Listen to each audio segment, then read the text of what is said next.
I think I've said this a few times by now that I am the biggest beneficiary of the previous workplace that I was at. I genuinely reflect back and then I think about all the different ways that I developed. I think about the character development and I also think about the career development. And I genuinely do not underestimate the importance of character development within our human journey. Because one of the things that I realized whenever I watch movies or series, I always gravitate towards the characters who have the most immense amount of character development because we want to see people grow.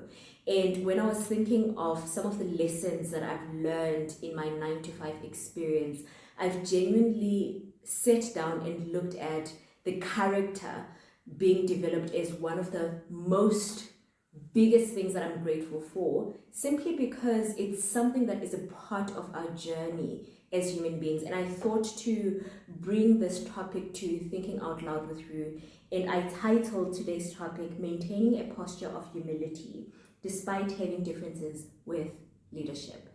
So thank you so much again for tuning in to Thinking Out Loud with you. I appreciate you coming back week after week.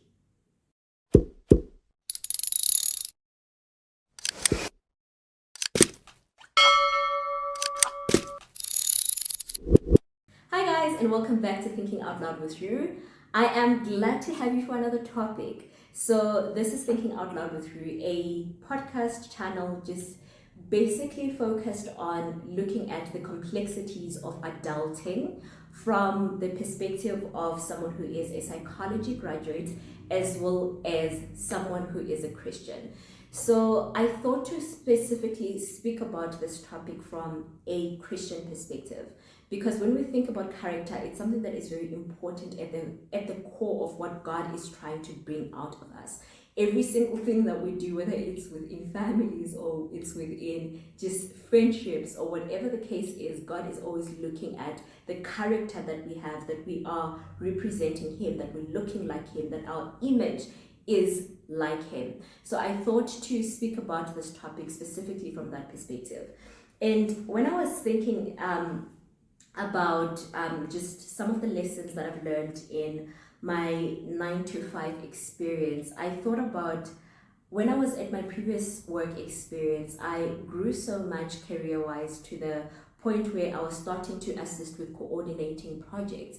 I was starting to be mentored by people who were in leadership, and that mentorship came with me also starting to get into a intermediary type of leadership, of course not seniority, but being an intermediate type of leader, just in the middle, right?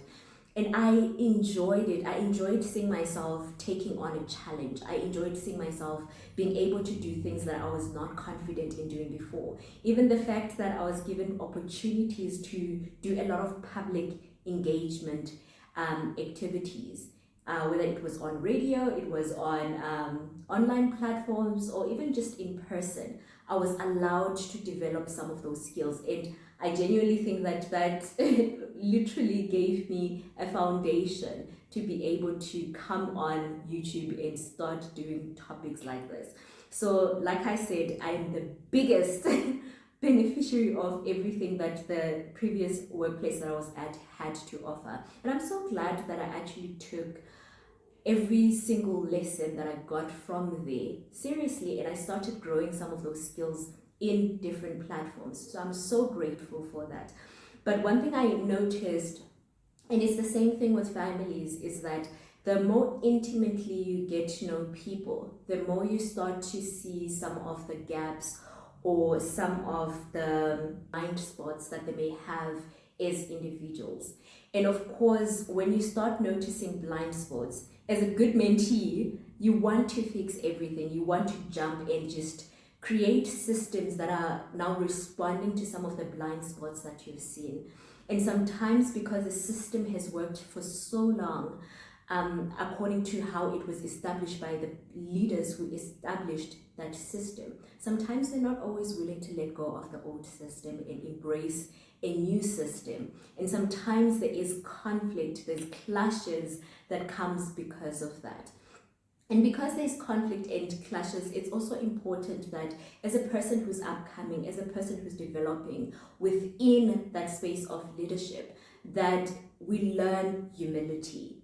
We learn to sometimes take a step back and actually allow the people who are leading us and mentoring us to guide us in a way that we need to be guided. And again, it goes back to that humility. And one of the stories that I really thought about when I thought about the frustration that can come when the things that you want to implement are not implemented, the frustration that comes from the old and the new budding heads, I was just like, this is basically David and Saul. And that's why I wanted to really relay this topic from a biblical perspective, because it teaches you something about character, maintaining a posture of humility. Because it's not easy when you're in a space where you are growing and you're in a space where you're starting to see your own capabilities, to still be humble enough to say that, okay, even though I see my potential, I see what I'm capable of bringing into a room, I see everything that God has placed on the inside of me, but even then, I'm still going to maintain a posture of humility, knowing that the leaders who are in this space were appointed to be leaders by God.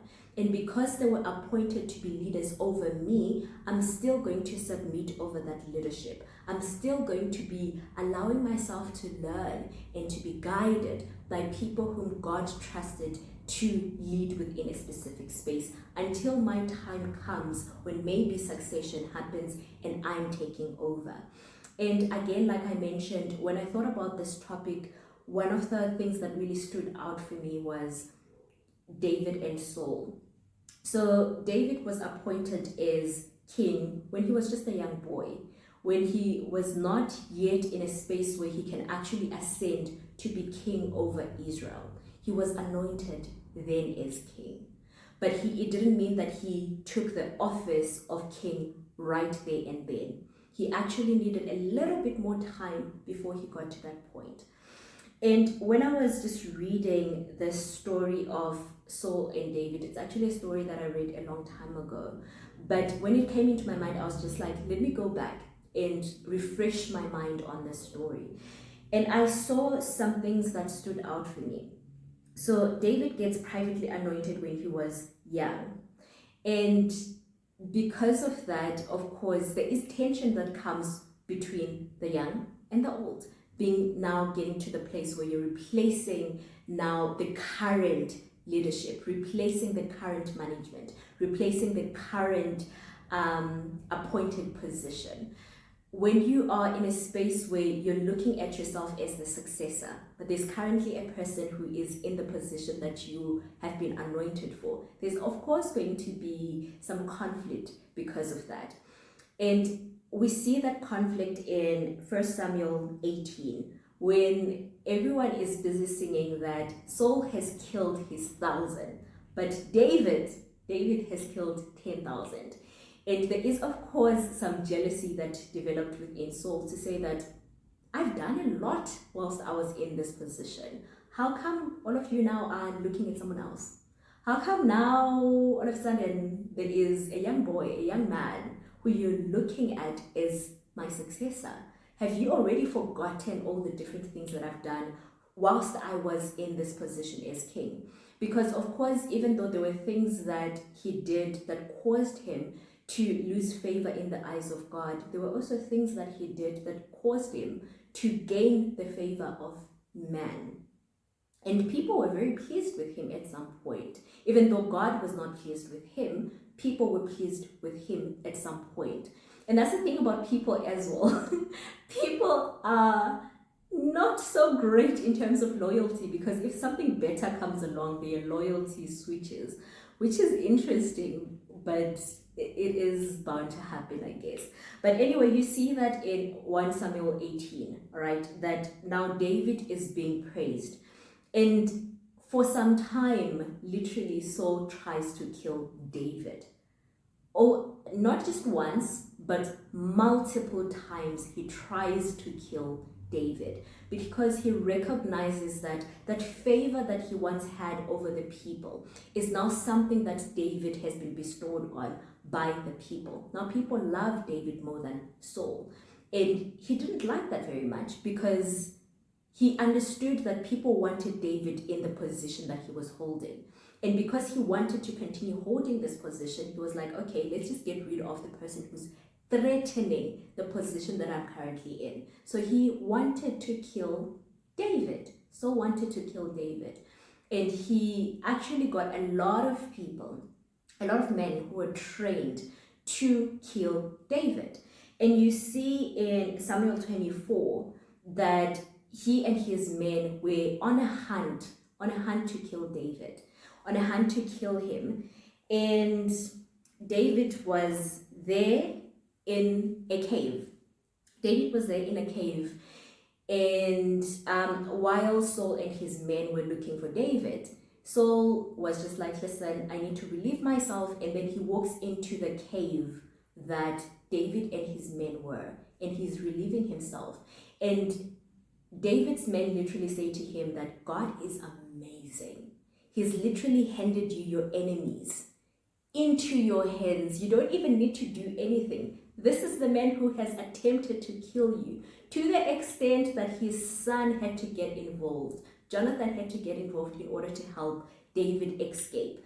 And not only Jonathan, but at some point, David's wife, Saul's daughter, got involved in order to help David escape, because she understood that her father wanted to kill him.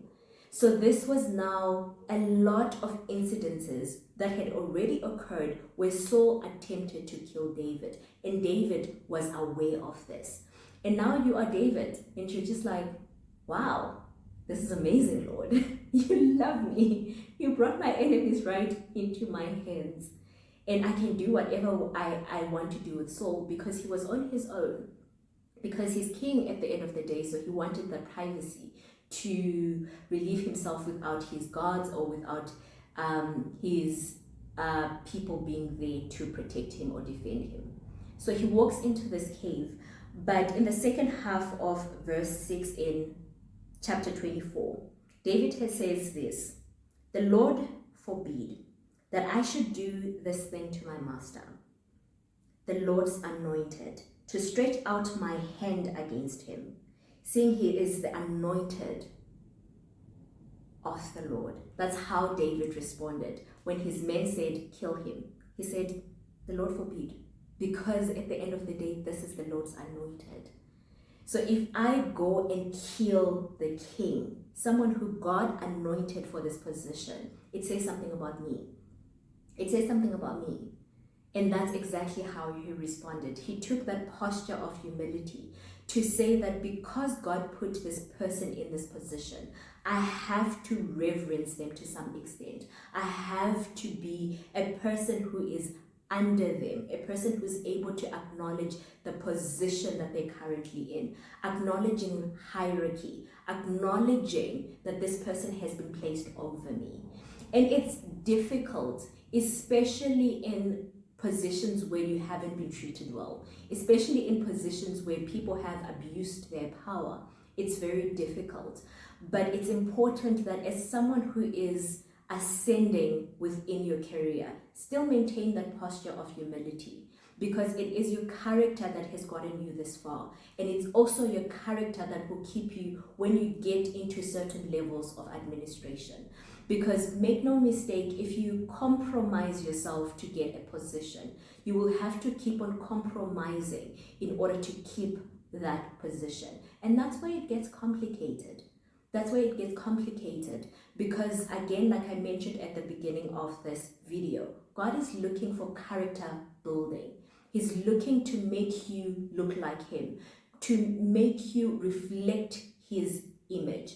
So if you have to get a job or a position by not reflecting God's image, at some point you're going to stop looking like God. Because one decision at a time, you kept on making a decision that caused you to look less and less and less and less like God. And sometimes we wake up shocked and we're like, How did I get here? You got there by every single decision that you made. So it's very important that you look at what decisions am I making when my enemies are handed over to me, when people who have been against me, when people who have maybe abused me within their workspace. What decisions am I making when I now have power over them? When I now have power whether they keep their job or lose their job? What decisions am I making then? Because that's genuinely what also shows your heart to you. It reveals your own heart and your own intentions to you. So after David literally let Saul go, and his people, despite what his people said, despite what his men were saying to say that kill Saul, and Saul himself recognizes that he was handed over to David. He says this. So this is verse 16, same chapter 24. So it was, when David was finished speaking these words to Saul, that Saul said, "Is this your voice, my son David?" And Saul lifted up his voice and wept. Then he said to David, "You are more righteous than I, for you have rewarded me with good, whereas I have rewarded you with evil.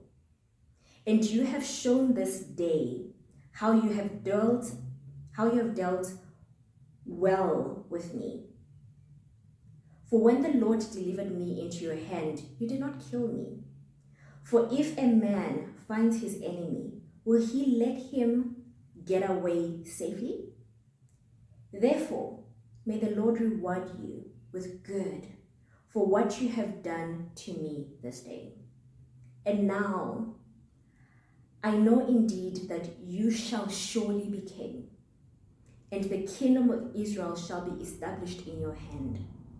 Therefore, swear now to me by the Lord that you will not cut off my descendants after me, and that you will not destroy my name from my father's house."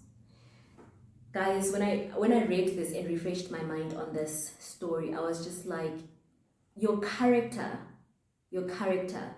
will literally cause the people who were against you, the people who were adversaries of you, to bless you. Because Saul said, "You're going to be a great king."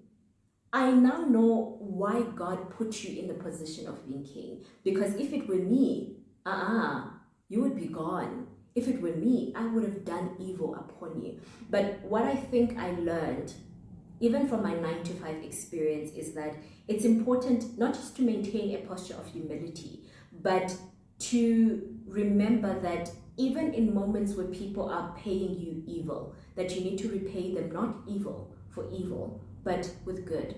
Because you're always an ambassador of the kingdom of heaven. So it's important that you always maintain a posture that is reflective of the God that you claim to serve.